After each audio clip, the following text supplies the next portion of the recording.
저번 시간에 저희가 이제 휴거와 지상 재림 사이의 기간에 대해서 다니엘서에 기록된 말씀으로서 70일에라는 말씀을 배웠습니다. 이제 70일에는 1이라는 말이 일주일이라는 말이고 70 곱하기 7을 하면 490년. 그러니까 예수님께서 69일의 이후에 끊어질 것이다라는 이런 예언이 있었고 그 위에 빈 공간, 교회 시대가 있었고 그 다음에 마지막 7년간 혼란이 있을 것이다 라는 말씀을 우리가 배웠습니다. 그림 잠깐 보실까요? 저번에 저 프린트물 혹시 받으셨나요?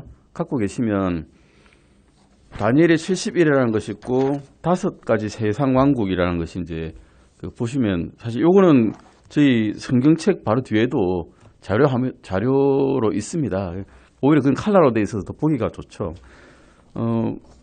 이게 다니엘서 2장에 나와 있는 말씀을 도표로 그린 겁니다. 사실은 이게 다니엘서 2장에 쭉 꿈을 꿨죠. 다니엘이 다리오 왕 2년에 꿈을 꿨는데 느부갓네살 왕 때 꿈을 꿨는데 느부갓네살 왕이 꿈을 꿨죠. 근데 꿈을 꿨는데 일어나 보니 그 꿈이 뭔지 모르는 겁니다. 자기도 모르는 거예요. 그 꿈이 나한테 떠나갔다는 거죠. 그런데 이제 이 꿈을 가지고 거기에 있는 지혜자들, 점수사들, 마법사들 다 불러가지고 답답을 합니다. 내 꿈이 뭐냐? 그리고 꿈의 해석이 뭐냐? 그 지혜자들이 말을 하죠. 그럼 꿈을 알려주세요. 그러면 제가 그 꿈을 해석해 드리겠습니다. 근데 왕은 난 꾼 거밖에 모른다. 그 꿈이 굉장히 나한테 무서웠는데 그 꿈의 내용 모르겠다. 그 꿈까지 밝혀내라. 안 그러면 다 죽이겠다. 이런 겁니다. 그래서 이제 드디어는 이제 화가 나가지고 지혜자들 다 죽이겠다 해서 다니엘과 그 친구들까지 다 죽이겠다고 하는 이런 일이 나옵니다. 그때 다니엘이 그 꿈을 해석하겠다고 나서는 거죠. 첫 번째는 이제 그 꿈 자체가 아주 금으로 된 왕의 머리가 나오고, 그 다음에는 이제 상이 은으로 되어 있고, 그 다음에 노수로 된 배, 그 다음에 다리가 쇠로 되어 있고, 발가락은 얼마는 진흙, 얼마는 쇠로 되어 있는 그런 꿈을 꾸었다라고 다니엘이 밝히고, 왕이 그렇구나. 정말 난 그 꿈을 꿨구나 이제 알게 되고, 그 꿈에 대해 해석에 대해서 이렇게 이 그림을 보시듯이 나옵니다. 첫 번째는 이제 다니엘이 말한 것은 이 금머리, 이 상의 금머리에 해당하는 것은 지금 이 왕이란 겁니다. 느부갓네살 왕이라는 거죠. 그래서 바빌론 왕국을 이야기합니다. 바빌론 왕국은 사자로 표현이 되는데, 사자는 이라크 지역에 바빌론은 이라크 지역이 있거든요. 이라크 지역의 유물에 보면 사자 유물들이 굉장히 많이 나옵니다. 이런 것을 이야기하고, 그게 이제 BC 606년부터 BC 536년까지고, 그때 메대가 일어나고 페르시아 왕국이 일어나죠. 즉 바빌론 왕국이 망하게 되고, 그 다음에 메대 페르시아 왕국이 바로 그 다음에 일어납니다. 이 곰이 자세히 보시면 화살을 3개 물고 있습니다. 화살을 3개 물고 있는데 이게 잘 안 보이시겠죠? 화살 3개 물고 있는 곰이 일어난다는 것을 보고 있는데, 곰이 벌떡 일어나면서 메대와 페르시아 사이에 균형이 깨어지면서 페르시아 쪽으로 왕국이 균형이 그쪽으로 옮겨간다라는 것을 이제 이야기하는 건데, 곰이 물고 있는 그 화살 3개는 리디아와 바빌론과 이집트 왕국을 이야기한다고 합니다. 이들을 침략했거든요. 그래서 침략해가지고 이들을 잡아삼켰다는 거죠. 그 다음에 이제 페르시아 왕국이 망하고 나면 그리스 왕국이 일어납니다. 그리스 왕국은 헬레니즘 문화라 그러죠. 우리 그 왕국의 제일 유명한 왕이 누굽니까? 알렉산더 왕국이죠. 알렉산더 왕. 알렉산더는 다 아시죠? 대제국을 건설했던 사람인데, 알렉산더가 죽고 난 다음에 왕국이 4개로 분열이 일어납니다. 그 장군들이 프텔레마이오스, 셀레우코스, 안티고누스, 루시마쿠스 이런 사람들이 일어나가지고 왕국이 4쪽으로 분리가 되는데, 이집트 왕국을 차지했던 프톨레마이오스 왕조, 시리아 왕국, 마케도니아 왕국, 트라키아, 소아시아 지역으로 이렇게 분열이 돼버리죠. 그러고 난 다음에 이제 어디가 일어납니까? 로마가 그 다음에 일어납니다. 로마 왕국이. 로마 왕국은 2다리에 표현되거든요. 쇠로 된 강한 왕국으로 이렇게 표현을 말하고 있는데, 다리가 2개죠. 다리는 2짝이죠. 그래서 나중에는 갈리죠. 동로마, 서로마로 다리가. 로마가 2제국으로 나누지 않습니까? 그래서 그런 것을 이야기하고 있고, 서방 쪽은 로마 천주교로, 동방교는 그리스도 정교로 이렇게 나눠가지고 쭉 되게 되는데 그 다음에는 지금 아직 단계에 와 있지 않는 발가락 단계입니다. 발가락까지 가면 그때 쇠와 진흙이 섞이지 않는, 하지만 어느 정도 왕성한 왕국이 일어날 텐데, 이전에 예수님께서 공중으로 재림하시고 휴거와 부활이 일어나고 그 다음에 일어나는 마지막 로마의 정신을 이은 그런 음녀의 왕국이 일어난다는 것을 우리가 이 도표에서 알 수가 있습니다. 이것이 이제 5가지 세상 왕국에 대한 설명입니다. 사실은 간단한 설명이지만 이 이야기를 BC 606년경에 지금부터 2600년 전에 이것을 다 이야기했다는 겁니다. 우리가 알고 있는 것도 이미 다 이루어져 있는 것도 대언을 하였고, 그 이후에 우리가 지금 모르고 있는 왕국까지도 다 대언을 했던 그런 다니엘의 이 대언이었습니다. 놀라운 일이지 않습니까? 정말 어떤 사람들도 이렇게 정확하게 이것을 표현을 하고 말을 한 적이 없거든요. 그 뒤에 보면 다니엘의 70일에라는 말씀은 도표를 보시면 여기도 그때 이제 설명드렸던 것과 똑같습니다. 다니엘이 이제 예레미야서를 열심히 읽었죠. 예레미야가 남긴 편지를 열심히 읽다 보니까 우리가 이 바빌론에 끌려와 가지고 70년 지나면 다시 돌아가는구나를 깨달았는데, 가브리엘이 와서 이 대언에 대한 말씀을 정확하게 다시 설명을 해주는 거죠. 이거 70년 만에 돌아가는 게 너희의 구원이 끝이 아니라, 정확하게 말하면 71회를 지나야 너희 이스라엘 왕국의 완전한 구원이 이룰 것이다 라고 말을 하고, 7회와 62일의 이후에 메시아가 오시는데 그 메시아가 끊어질 것이다라는 거죠. 죽게 된다는 말씀을 합니다. 결국 그것을 이제 좀 계산을 해서 숫자를 계산해 보니까 BC 445년경에 아닥사스 왕에서 성벽을 건축하라는 그런 말씀이 나오게 되고, 그때부터 예루살렘 재건까지 49년이 걸리고, 그 이후에 62일에 434년 이후에 메시아께서 주 예수 그리스도께서 오셔서 십자가에 매달리시고 끊어지게 되는 거죠. 그 이후에는 교회 시대가 일어나게 되고, 현재 교회 시대는 구약에 있는 이스라엘 사람들에게는 계시가 되지 않았습니다. 몰랐다는 거죠, 한마디로. 그 이후에 한 1회가 남았는데, 이제 69일회가 지나갔으니까 70일 중에 맨 마지막 일에 한 1회가 남았는데, 그때가 언제인지는 구약 시대 사람들은 아예 몰랐던 거죠.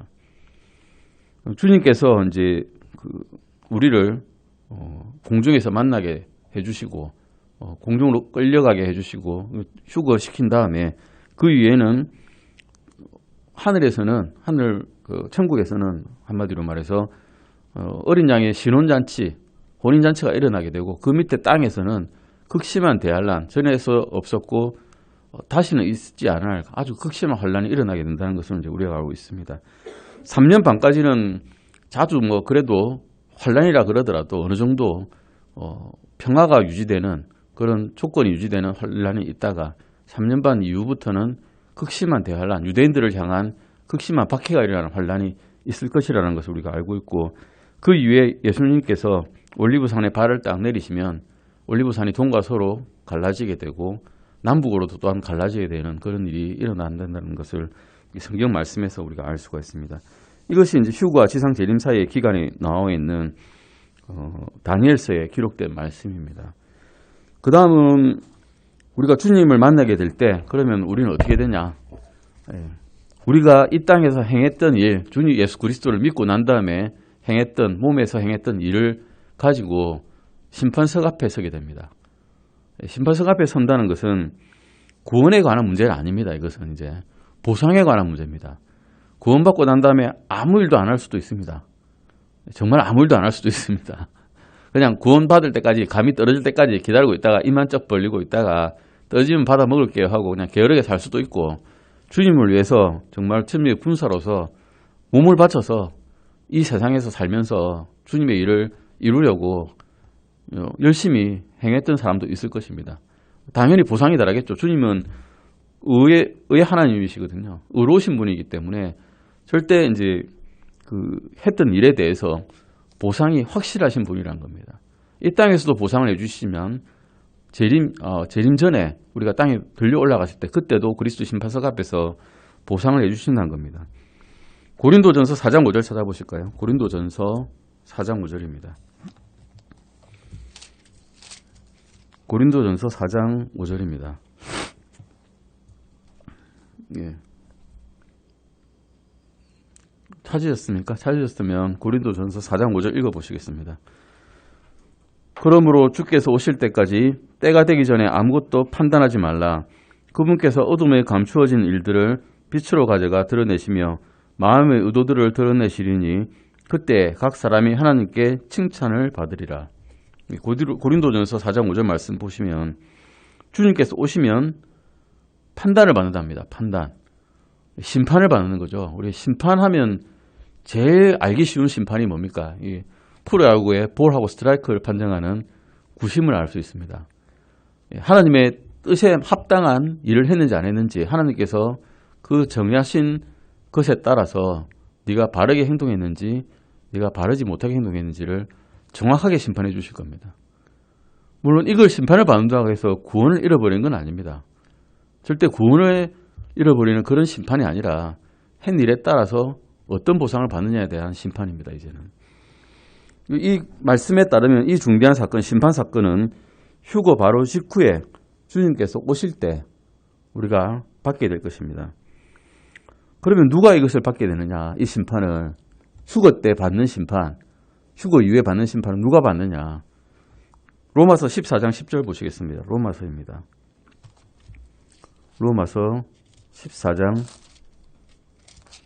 10절입니다. 로마서 14장 10절입니다. 로마서 14장 로마서 14장 10절 말씀입니다.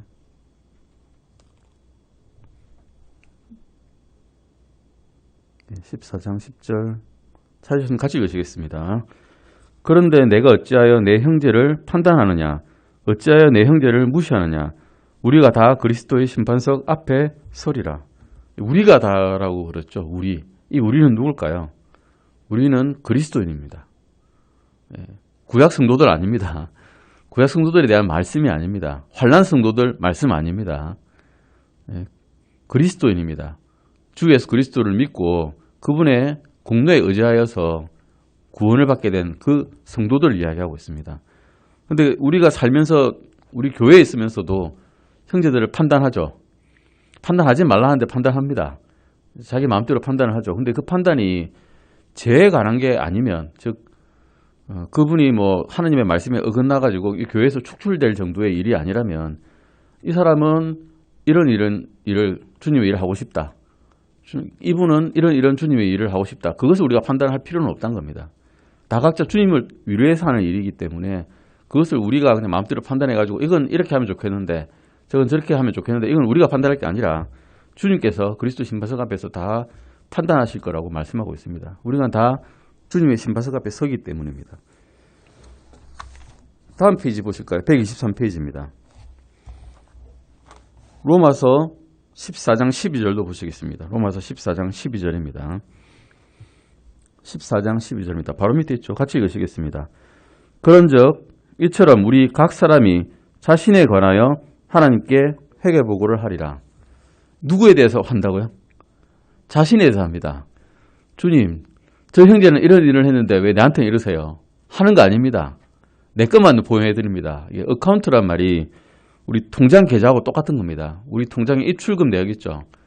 우리 머리는 하나도 기억 못하고 있을지 모르지만 나는 기억 못하고 있을지 모르지만 난 다 기록되어 있습니다. 그 생명책에 기록되어 있을지 주님께서 그냥 다 기억하고 있을지 아니면 우리의 내가 그것을 알아서 입술에서 다 자백을 할지는 잘 모르겠지만 다 기록이 되어 있습니다. 그래서 어카운트입니다. 회계입니다. 이것을 다른 사람의 것을 제가 회계하는 게 아니라 내 것만 회계합니다. 내 것만. 주님께서는 각자 1대1로 자신의 회계장부를 나의 회계장부를 보실 겁니다. 이것을 보시고 네가 이런 거는 잘했구나. 이런 건 못했구나. 근데 이런 건 못했으니까 넌 구원 못 받아. 가. 이러지는 않으신다는 겁니다. 구원은 받았지만 이런 거 잘했으니까 내가 보상해 줄게.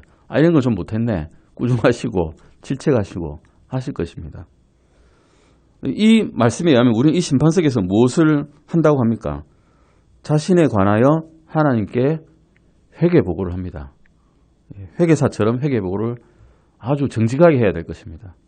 정직하게 할 수밖에 없습니다. 다 알고 계시기 때문에. 고린도 후서 5장 10절에 의하면 이 심판석에서 조사되는 것이 우리 삶의 어떤 면들인지를 보겠습니다. 좋은 면만 보실지 아니면 나쁜 면만 보실지 둘 다 보실지 보는 겁니다. 고린도 후서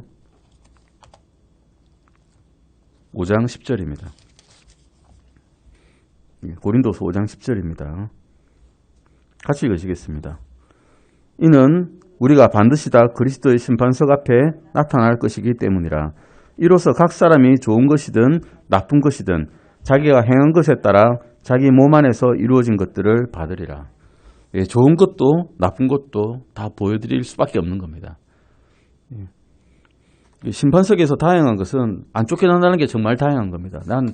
제가 생각할 때 별로 잘한 게 저는 없기 때문에 심판석 앞에서 쫓겨나지만 않으면 다행이다라고 사실 생각하고 있는 사람 중에 하나인데 하나님께서는 다행히 쫓겨난다는 말씀을 안 하셨습니다.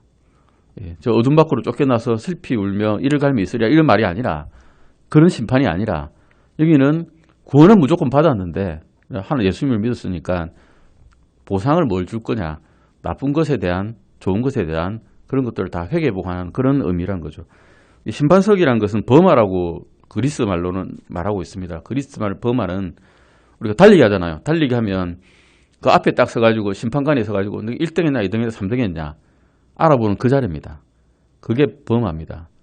여기서 못하면 경기장 밖으로 쫓겨나는 그런 일이 아니라 1등 했냐 2등 했냐 3등 했냐 잘했냐 못했냐 요거를 말하는 거지 구원을 쫓아내는 구원에서 쫓겨나는 그런 일은 아니란 거죠. 고린도전서 3장 9절에서 15절 잠깐 보실까요? 고린도전서입니다. 고린도전서 3장 9절에서 15절까지입니다. 9절에서 15절까지입니다. 내용이 많은 것 같지만 같이 읽어보시겠습니다. 9절부터 읽으시겠습니다.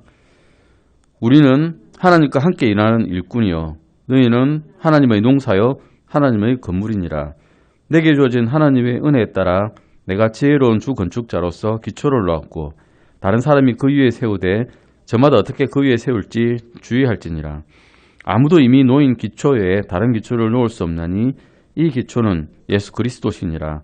그런데 어떤 사람이 이 기초 위에 금이나 은이나 부석이나 나무나 건초나 짚을 세우면 각 사람의 일이 드러나리라. 그날이 그것을 밝히 드러내리니 이는 그것이 불에 의해 드러나며 그 불이 각 사람의 일이 어떤 종류인지 그것을 시험할 것이기 때문이라. 어떤 사람이 그 기초 위에 세운 일이 남아있으면 그는 보상을 받을 것이요 어떤 사람의 일이 불타면 그는 보상의 손실을 당하리라. 그러나 그 자신은 구원을 받되 불에 의해 받는 것 같이 받으리라. 아멘. 9절 말씀 잠깐 보시면 우리는 하나님과 함께 일하는 일꾼이라 그럽니다. 그리고 또한 하나님의 농사라 그럽니다. 그리고 또한 하나님의 건물이라고 이야기하고 있습니다. 건물을 제대로 지으려면 서로 꼭 맞아 들어가야죠. 아구가 틀려지면 건물이 무너지겠죠. 그래서 우리 모인 각각 성도들이 각자의 일에 맞는 일을 주시고 그 각자의 일이 서로 맞아 떨어지면 이 건물이 튼튼하게 설 것입니다. 우리 교회가 튼튼하게 설 수 있다는 거죠. 이 9절에서 고린도 교회는 누가 기초가 되십니까? 근데 11절 말씀 보시면 아무도 그 이미 놓인 기초에 다른 기초를 놓을 수 없나니 이 기초는 예수 그리스도시다라고 말씀하고 있습니다. 인본주의가 그 기초가 되는 것도 아니고 베드로가 그 기초가 되는 것도 아니고 예수 그리스도께서 그 기초가 됩니다. 그 위에 우리는 건물을 세우려는 겁니다. 그 위에 예수님을 따라가면서 우리는 예수님의 하신 일을 보면서 예수님께서 일을 하시는 의도를 보면서 따라 배우는 거죠. 그래서 예수님과 똑같은 그런 모습으로 따라가고자 하는 겁니다. 그래서 똑같 닮은 건물이 되고자 하는 겁니다. 12절 보시면 예수님께서는 이 기초에 뭘 세우는지 궁금해 하십니다. 아무것도 안 세우는지 뭘 올려놓는지 지켜보십니다. 궁금해 하시면서 무엇을 세웠을까요? 금을 세우는 사람도 있고요. 은을 세우는 사람도 있고요. 보석 세우는 사람도 있습니다. 근데 나무도 세우는 사람도 있고 건초 세우는 사람도 있고 집 세우는 사람도 있습니다. 세우는 동안 아무 말도 안 하세요. 우리 세우고 있는 동안 아무 말씀도 안 하세요. 아, 그냥 하고 있구나. 그래서 뭔가를 하고 있구나. 주님의 자녀된 자들로서, 주님의 형제된 자들로서 뭔가 열심히 하고 있네. 근데 문제는 나중에 뭐로 심판하시는지 말씀하시죠. 심판을 뭘로 한답니까? 13절 말씀 보시면 각 사람의 일이 드러나리라. 그날이 그것을 밝히 드러내리니 이는 그것이 불에 의해 드러난답니다. 불에 의해. 예수님의 기초는 절대 불 타지 않으시겠죠. 근데 그 위에 뭔가 우리가 세웠습니다. 우리의 몸에서 행한 일들로 세웠습니다. 세웠는데 금이나 은이나 보석은 불을 넣어도 영원히 남겠죠. 그게 어떤 일인지 저희는 알지 못합니다. 단순하게 어머니가 아이를 양육하는 그런 일도 금이나 은이나 보석 같은 일이 될 수도 있고, 아버지가 자기 가족을 부양하는 일도 금이나 은이나 보석 같은 일이 될 수도 있고, 어떤 사람을 금으로 여긴 마음도 금이나 은이나 보석 같은 마음이 될 수 있습니다. 근데 그런 일들, 우리가 하찮게 생각했던 일들이 오히려 이렇게 영원히 주님과 함께 할 수 있는 영광스러운 일로 드러날 수도 있고, 우리가 귀하게 생각했던 일들, 열심을 내서 교회를 섬겼던 일들, 내 마음에서 어떤 나의 영광을 위해서 했던 그런 일들이 이제 나무나 지피나 건초로 드러날 수도 있다는 거죠. 겉보기에는 참 좋아 보였는데 이 세상에 살 동안에, 그런데 그런 일들이 오히려 지피 되어버릴 수도 있다는 겁니다. 그러면 주님께서 불로 심판하실 때 그게 이제 싹 타버리면 뭐가 됩니까? 재가 됩니다. 지피나 건초는 재가 돼도 별로 아쉬울 게 사실 별로 없는데, 나무는 아주 훌륭한 나무들도 많지 않습니까? 그럴싸하게 보이는 나무들. 이제 그런 것들까지도 불에서 심판을 받아버리면 다 싹 타버리고 결국 남는 것은 건초나 칩과 같은 재밖에 안 남게 됩니다. 이런 일이 있지 않기를 우리는 바랍니다. 그래서 이런 13절 3번 보시면 12절에 의하면 이런 일들은 다음의 것들에 비유됩니다. 뭐일까요? 금, 또 은, 또 보석, 또 나무, 건초, 집 같은 6가지로 표현되는 일들이 있습니다. 이 심판에서 불은 그리스도인들의 일이 어떤 종류인지를 시험을 하시는 겁니다. 재로 싹 그냥 가져가 타버릴 쓸모없는 일이 될지, 아니면 금이나 은이나 보석같이 영원히 남게 될 영광스러운 일이 될지를 알게 되는 것이죠. 15절 잠깐 보실까요? 15절입니다. 15절입니다. 어떤 사람의 일이 불타면 그는 보상의 손실을 당하리라. 그러나 그 자신은 구원을 받되 불에 받는 것 같이 받으리라. 보상의 손실은 있지만, 나무나 지피나 건초를 세워도 보상의 손실은 있지만 구원은 잃어버리지 않는다 라는 신실한 약속을 해주십니다. 정말 다행이죠. 구원마저 잃어버리면 우리가 희망이 없지 않습니까? 보상이야 잃어버리더라도 구원은 절대 잃어버리지 않는다는 겁니다.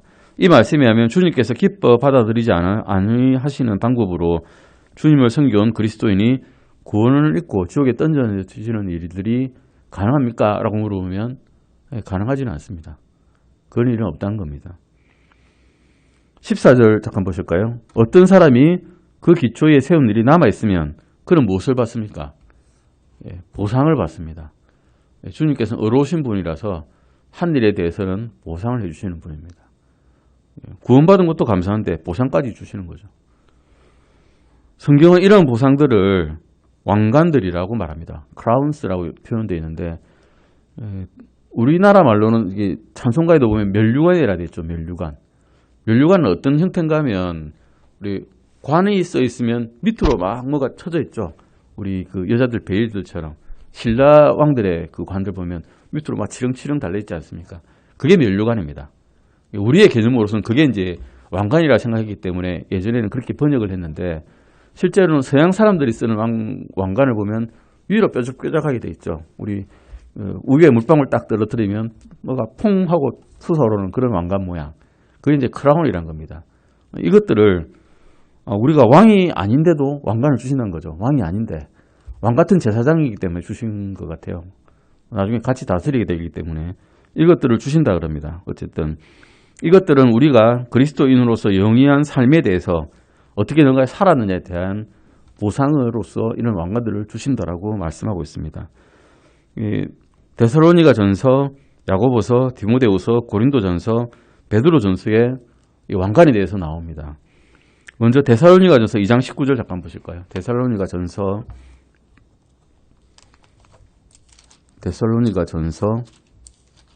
2장 19절입니다. 2장 19절입니다. 어떤 사람을 말씀을 전해가지고 그 사람이 구원을 받게 했습니다. 그럼 그 사람이 그리스도 앞에 갈 수가 있겠죠. 이런 분들한테 주어지는 관입니다. 같이 읽으시겠습니다. 데살로니가전서 2장 19절입니다. 우리의 소망이나 기쁨이나 환희의 왕관이 무엇이냐? 우리 주 예수 그리스도께서 오실 때에 그분 앞에 있을 바로 너희가 아니냐? 이 왕관을 받으려면 어떤 사람에게 전도를 해야 됩니다. 말씀을 전해야 되는 거죠. 그로 인해서 그 사람이 구원을 받게 된다면 그 기쁨이 천국에서 보일 때 얼마나 기쁘겠습니까? 그런 왕관이 너희가 아니냐라고 말하는 그런 왕관입니다. 이것이 이제 환희의 왕관입니다. 기뻐서 보게 되는 왕관이란 거죠. 내가 구령했기 때문에 저 사람이 예수님 앞에 서게 될 수 있었구나. 그 다음은 생명의 왕관입니다. 야고보서 1장 12절 보시겠습니다. 야고보서 1장 12절입니다. 야고보서 1장 12절입니다. 같이 읽으시겠습니다. 시험을 견디는 사람은 복이 있나니 이는 그가 단련을 받은 뒤에 주께서 자신을 사랑하는 자들에게 약속하신 생명의 왕관을 받을 것이기 때문이라. 이 왕관은 생명을 내놓고 주님께 끝까지 신실했던 그리스도인에게 주어지는 왕관입니다. 이 왕관은 이제 생명의 왕관이라는 거죠. 처음에 환희의 왕관이 있었고요. 그 다음에 생명의 왕관이 있었습니다. 그 다음 디모데후서 4장 8절 보시겠습니다. 디모데후서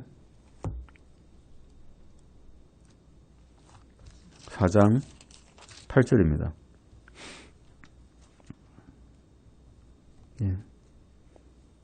디모데후서 4장 8절 말씀입니다. 같이 읽으시겠습니다.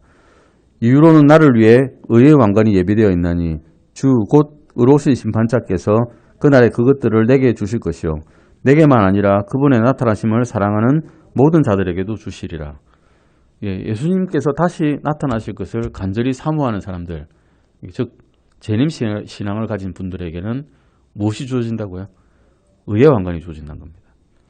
최소한 하나는 받을 수 있겠네요. 재림만 소망하면 이건 주신다니까.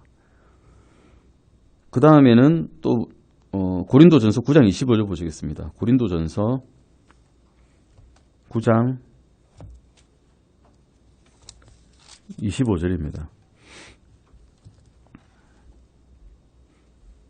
9장 25절입니다. 같이 읽으시겠습니다. 이기려고 애쓰는 자마다 모든 일에 절제하나니 이제 그들은 썩을 왕관을 얻기 위해 그 일을 하지만 우리는 썩지 아니할 왕관을 얻기에 하느니라. 아멘. 썩지 아니할 왕관을 주신답니다. 어떤 사람에게 주느냐? 이기려고 애쓰는 자. 이긴 자도 아닙니다. 이기려고 애를 쓰고 노력하는 자에게 썩지 아니할 왕관을 주신답니다. 우리 경주에서 이제 우리 요즘에 올림픽 끝나고 난 다음에 쇼트트랙 선수들 연습한 거 보면 이 메달 하나 따려고 엄청나게 노력하지 않습니까? 진짜 노력 많이 합니다. 온몸에 고통을 무릅쓰고 아침에 새벽부터 일어나서 하루 종일 운동을 합니다. 근데 그게 금이든 은이든 나중에 되면 어떻게 됩니까? 썩습니다. 썩어서 없어지죠. 금속 같은 경우는 다 녹이 썰어버리니까요. 금은 좀 최대한 녹이 적게 쓴다 하더라도 신라시대 왕관 보면 다 부식되어 있죠. 시간 지나니까. 이런 왕관을 위해서도 이렇게 노력을 하는데 썩지 아니할 왕관을 위해서는 노력을 얼마나 더 해야 되겠습니까? 경주를 달리는 선수들처럼 신실하게 노력을 해야 된다라고 말씀을 주시고 계신 겁니다. 이것이 이제 썩지 아니할 왕관이고요. 베드로전서 5장 4절입니다. 베드로전서 5장 4절 말씀입니다. 5장 4절입니다. 같이 읽어보시겠습니다. 베드로전서 5장 4절입니다. 이 장로들을 향한 권면, 즉 목사님이나 가르치는 분들을 위한 권면입니다. 같이 읽으시겠습니다. 그러나 목자장께서 나타나실 때에 너희가 사라지지 아니하는 영광의 왕관을 받으리라. 영광의 왕관이 있답니다. 이건 목회자들, 특별히 목사님들을 위한 왕관이 이렇게 준비되어 있습니다. 목사님들은 이런 것도 있지만 야고보서에서는 가르치지 말란 말도 있죠. 아주 무섭기 때문에 가르침에 대해서 제대로 가르치지 아니하셨을 때 그 질책이 아주 무섭기 때문에 그런 말씀도 있으니까 자기의 회개를 남의 회개를 자기 회개처럼 여기고 이렇게 가르쳐야 되는 분이 목사님이 되어버리기 때문에 책임이 또 막중합니다. 대신에 잘했을 경우에 그에 대해서 또 영광의 왕관을 하나 더 주신다는 거죠. 이런 보상들이 있습니다. 이런 보상들을 왕관들이라는 거죠. 환희의 왕관, 생명의 왕관, 의의 왕관, 썩지 아니할 왕관, 또 영광의 왕관 이런 것들을 주신다는데 예수님께서 그러면 나타나실 때 우리가 이 왕관을 내 머리에 쓰고 머리를 꼿꼿하게 들고 있냐? 그렇지 않습니다. 요한계시록 보시면 그 왕관을 벗어서 주님께 던지며 영광을 주님께 돌립니다. 왜냐하면 이게 다 내게 아니거든요. 내가 한 게 하나도 없기 때문에 결국은 보면 우리가 아무것도 한 게 없는 겁니다. 다 주님께서 이루어 주신 거기 때문에 그 영광의 왕관을 썩지 않은 왕관을 환희의 왕관을 생명의 왕관을 주님 앞에 던져 내드리고 주님께 영광 돌리게 되어 있답니다. 다음 페이지 보시겠습니다. 124페이지입니다.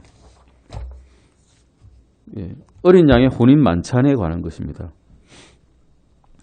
들려 올라가서 이제 7년간의 기간, 이스라엘에게는 크나큰 대환란 기간 동안에 어린 양의 혼인 잔치가 있습니다. 에베소서 잠깐 보시겠습니다. 에베소서 5장 22절에서 32절 잠깐 보시겠습니다. 에베소서입니다. 5장 22절부터 32절까지인데요.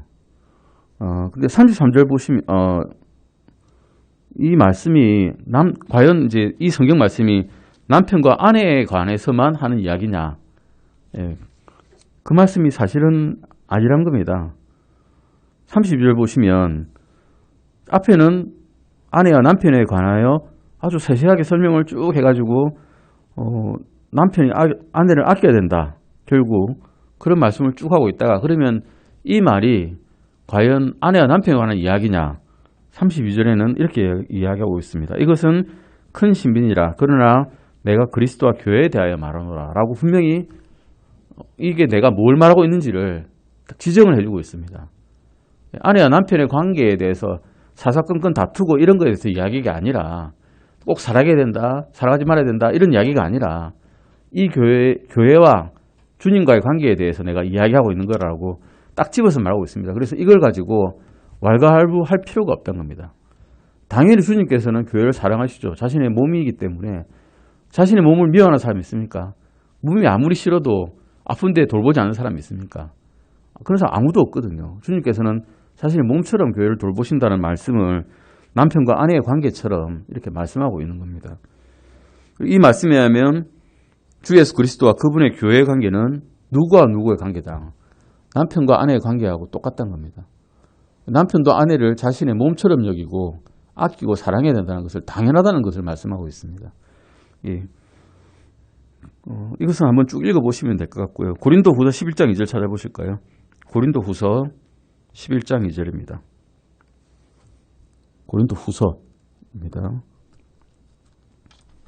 예, 고린도후서 11장 2절 말씀입니다. 예, 같이 읽으시겠습니다. 내가 하나님께 속한 질투로 너희에 대해 질투하노니 이는 내가 너희를 순결한 한 처녀로 그리스도께 드리기 위해 너희를 한 남편과 정혼시켰기 때문이라. 교회의 관계는 결국은 예수 그리스도의 신부된 관계다라는 거죠. 신부란 관계가 참 이해가 잘 되지 않는데 전 남자인데 왜 신부가 돼야 됩니까? 이렇게 말할 수도 있거든요. 하지만 주님과 교회 관계는 그런 관계란 겁니다. 그리고 우리를 순결한 한 처녀로 그리스도께 드렸답니다. 주님 저는 별로 순결하지 않습니다. 저는 세상에 물들 대로 물들었습니다. 라고 말하시겠지만 예수님에 의해서 구원을 받은 그 순간부터 하나님께서 보시기에는 예수님의 정결한 피로서 우리가 깨끗하게 되었기 때문에 순결하다라고 법적으로 이미 정해버리신 겁니다. 그 위에 일어난 것은 이제 요한 1서 말씀대로 우리가 매일매일 날마다 짓는 죄들을 주님께 고백하고 회개를 합니다. 하지만 그렇다고 회개를 안 한다고 해서 구원을 잃어버린 건 아닙니다만 주님과 교제 관계가 또 끊어질 수가 있습니다. 교제하기가 힘들죠, 사실은. 세상에서 내가 짓는 죄들 때문에 내 양심이 짓눌려서 주님께 나아가기가 겁나게 됩니다. 멀어지게 되는 거죠. 그런 일이 있어서는 안 됩니다. 어쨌든 고린도후서 11장 2절에 의하면 고린도 교회는 남편이신 그리스도와 어떻게 했다고요? 정혼했다는 겁니다. 정혼이라는 건 법적으로 혼인한 관계입니다. 이스라엘에서는 정혼하고 난 다음에는 어떻게 하는가 하면 바로 남편과 합방하는 게 아니라 어떤 일정 기간을 두고 남편이 집을 지을 때까지 적당한 지에 이를 때까지 기다립니다. 이스라엘에서는. 기다렸다가 그 남편의 아버지가 이제됐다, 신부 데리러 오라. 그러면 남편이 신부를 데리러 갑니다. 거의 똑같죠, 사실. 주님께서 우리에게 하시는 일하고. 빗대어서 이해하기 쉽도록 이렇게 말씀해 주신 겁니다. 요한복음 3장 29절 잠깐 보시겠습니다. 요한복음 3장 29절입니다. 요한복음 3장 29절입니다. 찾으셨으면 요한복음 3장 29절 찾으셨으면 같이 읽으시겠습니다. 신부를 얻는 자는 신랑이지만 서서 신랑의 말을 듣는 신랑의 친구가 신랑의 음성으로 인해 크게 기뻐하나니 그러므로 나의 이 기쁨이 성취되었노라. 침례자 요한은 이스라엘 사람이죠. 이를테면 이 사람은 예수 그리스도께서 죽기 전에 죽었던 사람으로서 구약시대 성도입니다. 알고 보면. 신약시대 성도가 아니죠. 이 사람은 신랑의 신부일까요? 친구일까요? 신랑의 친구입니다. 이 사람은. 그런데 신부를 얻는 신랑보다 더 기뻐한다는 겁니다. 왜냐하면 신부를 얻었기 때문에 신랑이. 나의 친구가 훌륭한 신부를 얻었구나. 크게 기뻐한다는 거죠. 그런 말씀이고 요한계시록 22장 17절도 보시겠습니다. 계시록 22장 17절입니다. 요한계시록 22장 17절입니다. 같이 읽으시겠습니다. 성령과 신부가 말씀하시기를 오라 하시는도다. 듣는 자도 오라 할 것이요 목마른 자도 올 것이며 누구든지 원하는 자는 값없이 생명수를 취할지니라. 이 말씀을 볼 때 참된 신약 성경 교회들이 사용한 은유 중 하나는 교회는 그리스도의 누구라고요? 신부란 겁니다. 은유적인 표현이지만 아주 적합한 표현입니다. 요한계시록 19장 7절에서 9절도 보시겠습니다. 요한계시록 19장 7절에서 9절까지입니다. 같이 읽어보시겠습니다. 우리가 즐거워하고 기뻐하며 그분께 존귀를 돌리자 어린 양의 혼인잔치가 다가왔고 그분의 아내가 자신을 예비하였도다. 깨끗하고 흰 고운 암화포 옷을 차려입는 것이 그녀에게 허락되었으니 그 고운 암화포는 성도들의 은이라 하더라. 그가 내게 말하기를 기록하라. 어린 양의 혼인 만찬에 부름받은 자들은 복이 있도다 하고 또 내게 이르되 이것들은 하나님의 참된 말씀들이라 하기에. 신령과 신부의 연합은 휴거 때 일어날 것이고 그 결혼식은 요한계시록 19장 7절 9절 말씀에서 어떻게 일컬어집니까? 어린 양의 혼인 만찬이라고 일컬어집니다. 7년간에 이어진 혼인 만찬이죠. 길게 이어집니다. 그러고 난 다음에 주님께서 다시 재림하실 때, 이 땅에 오실 때, 올리브산에 땅을 내리실 때 그 성도들은 같이 천년왕국을 통치하기 위해서 같이 내려올 것입니다. 다니엘의 70일에 아까 이제 그림을 통해서 보셨듯이 이렇게 이제 한번 다시 언급을 할 건데요. 그리스도의 심판석과 어린 양의 혼인 만찬은 하늘에서 일어날 것입니다. 반면에 지상에서는 완전히 다른 장면이 펼쳐집니다. 요한계시록의 책은 다니엘에 의해 대언된 이 7년 동안의 대환란 사건들을 자세하게 다루고 있습니다. 특히 6장에서 18장까지 아주 무시무시한 재앙들, 대접 심판, 쏟아붓는 그런 불들의 심판, 아주 무시무시한 심판들이 다 기록되어 있습니다. 이 기간 동안에는 앞으로 오게 될 무시무시한 전쟁과 반역과 대재앙과 또 황폐에 대한 관한 대언들입니다. 여러 가지 이름으로 불리고 있는데요. 이사야서 2장 12절에서 22절 잠깐 보실까요? 이사야서입니다.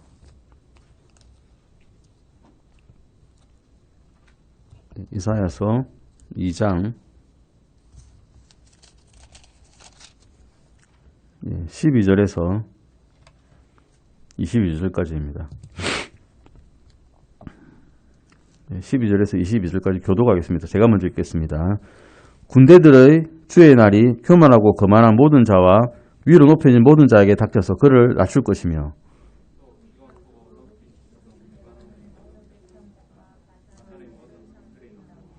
모든 높은 산과 위로 높여진 모든 작은 산과 다시스의 모든 배와 모든 아름다운 그림에 닥치리니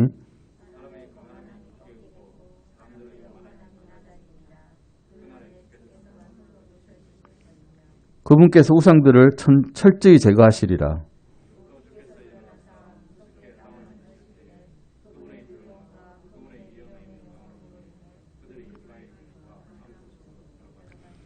그날에는 사람들이 각각 자기를 위해 경배하려고 만든 자기의 은 우상들과 자기의 금 우상들을 두더지들과 박쥐들에게 던질 것이요.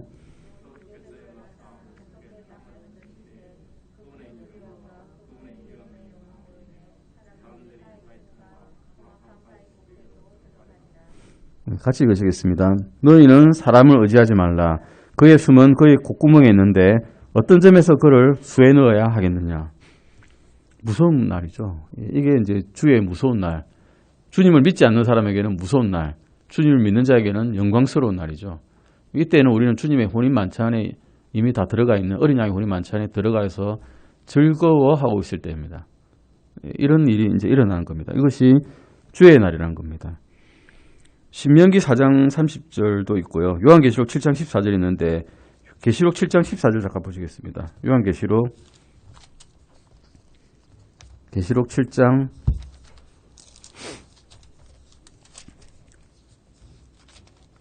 14절입니다. 계시록 7장 14절입니다. 네, 같이 읽으시겠습니다.